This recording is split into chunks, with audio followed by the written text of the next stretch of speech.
Any pictures there that you can see that you think might be interesting? I think that one stands out. This one? Yeah. Now, what does this one? Describe this one.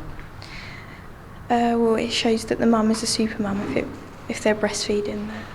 Yeah, it's kind of got mum dressed up as a superhero, really. She's flying, isn't she? And she's broken the bottle in the thing. And then on the other side it says, protect yourself and your baby against disease and infection. Breastfeed. We promote, for example, for a mother that would have a normal and natural delivery and the mother and baby are well, we would encourage, and I encourage mothers in the antenatal period to consider their babies being born straight onto them.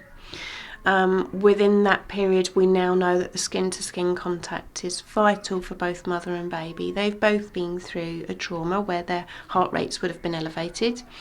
And this helps the baby to almost go through a checklist. So the mother's body temperature will regulate the baby's body temperature. The baby will be able to hear the sound of the mother's heartbeat, which is a safe sound because having heard in the womb.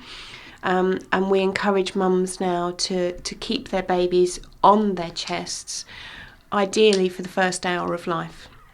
And after which, very often babies will start to bob around the breast and use the skin-to-skin touch and senses to have that first feed.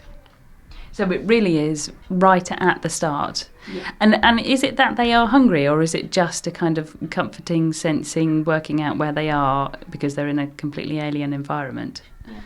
Yeah. It's a bit of both.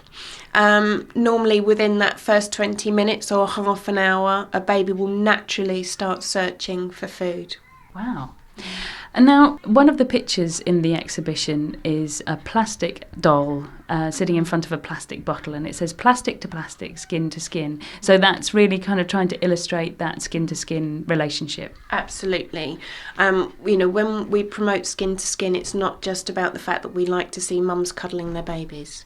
There's far more going on than just that. Because I would say, being devil's advocate here, if I was a bottle feeding, then I would say, well, of course, I could just undress and then feed my baby with a bottle, but we'd still get the skin-to-skin contact and they'd be getting their food. So, why not do that?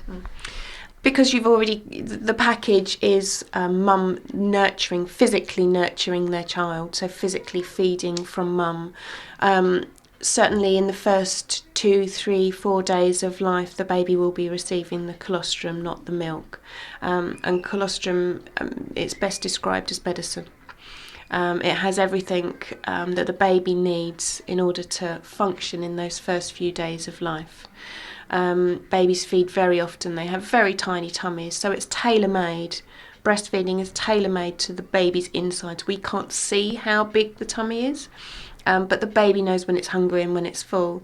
And some might argue with bottle feeding, we don't know that however much is in the bottle is what the baby requires. We just perceive what's in the bottle is what the baby requires. So really it's just handing the onus back over to the baby to take what they need and then finish the feed themselves. It's just it's a harder to understand when you have to kind of look at it in depth. Obviously, plastic to plastic means like a plastic baby, and it's got a picture of a plastic bottle as well. They've grouped them together, whereas skin to skin would obviously mean natural. There's an interesting point about the skin to skin thing in that if you have a premature baby, they've developed this care, they call it kangaroo care, that your baby, if you put it on your skin, naked baby on your naked skin, it actually grows stronger, faster, and gets better quicker because it receives the warmth from you and it's more comforted by your scent, your smell. And there is this whole thing that if you have a premature baby and you are able to spend even just an hour a day having that skin-to-skin contact, your baby will get better quicker.